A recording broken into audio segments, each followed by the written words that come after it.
uvod v Lampiončke je tudi letos nesel tek Zdrava zabava. Kako to poteka, kam se teče, odkot se teče, si bomo pogledali, pa tudi kako se sklada ta tek Zdrava zabava z, po domače rečeno, pijanščino kasneje na Lampiončki. Gremo si pogledati. Kaj mi lahko vi poveste, kako bo izgledal vaš tek? Ja, mi letimo s polno močjo do konca in zmagamo. Kaj, če pa ne gre teč, boste vas spuščali po Dravi, ali kako? Ja, plavamo proti toku Drave. Mi vemo, pa da bližnji tam po reki, pa to. Tako da, zmagamo vsakmo vremetu še ga. Tako in veru ste zmagovalci, če prijete do cilja, kaj potem boste ostali na Lampiončki? Ja. Tako. V tej opravi, ali? Kak? V tej opravi? Ja, normalno. Nekaj to celo noč. Hvala. Uživajte. Zdaj mi povej, zdaj 2 minuti pred začetkom štarta, mi povej, koliko je tek nevaren, da potrebujete čelado?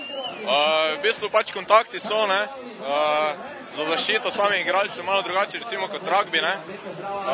Kontakti sicer so, ampak niso toliko nevarni, no. Če se pazi to, kaj se dela, če se ve, kaj se dela, dejansko šport sploh ni navaren. So poškodbe manj pogostega pa pri navadnem nogometu. Kaj pa danes, kakva je vaša taktika? Boste igrali napadalno pas igro ali boste bolj defenzivno?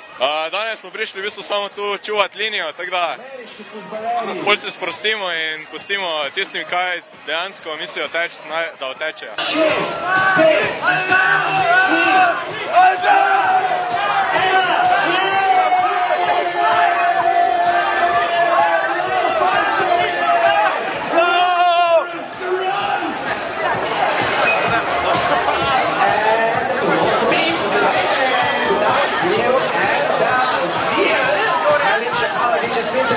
Hvala, dragi moji domski vojsko. Jaz ga pičim tja, kar zame kar mikrofon v roke, pičima. Stari nima, da smo prej za avtor mikrofona, ali kar priličkala. Kateri tek je to za povrstjo? To je 13. tek za povrstjo. Kje pa teče, pardon, da zmotim, kje pa teče, kje je cilj?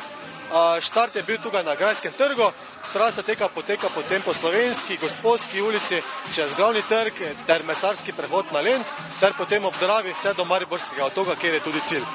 Smo videli, da so različni liki tečejo, smo videli ameriške nogometaše, potem smo videli tudi, v bistvu, kaj bi rekli, splavarje, črtica, čolnarje. Zakaj je to, oziroma vsako leto tako ali letos kaj posebnega? V bistvu ni nič posebnega, da bi bilo letos kaj posebnega, temveč gre zgolj za popestritev športnega dogodka, ter na ta način tudi predstavitev kakšnih drugih športnih disciplin, ki niso toliko popularne v Mariboru. Kako pa se ta tek, recimo, nosi naslov Zdrava zabava, kako se sklada potem, kot smo v uvodu povedali, v bistvu za to pijanščino potem na Lampiončki? V bistvu to, da se Lampiončki na današnji dan odvijajo, je bolj zgolj na ključje. Mi pač ta tek organiziramo tradicionalno 3. torek v mesecu maju. Letos so tudi Lampiončki bili na današnji dan organizirani, vendar smo pa glede na to, da delujemo v okviru skupine ŠOM, ki je tudi organizator Lampiončkovih iger, smo se odločili, da bomo v bistvu cilj priredili na samem prizorišču teh Lampiončkih iger, kar nam tudi olajša logistiko. Mogoče veste, kateri bend bo pričakal tekače? V bistvu, zdaj kakšno odvijanje na sami prizorišču, žal ne vem, bo pa podelitev potekala na odru, kjer bo tudi hip-hop, pa drum and bass, pa vse to z DJ Splinterom. Tako da se splača vrit pogledati. Seveda.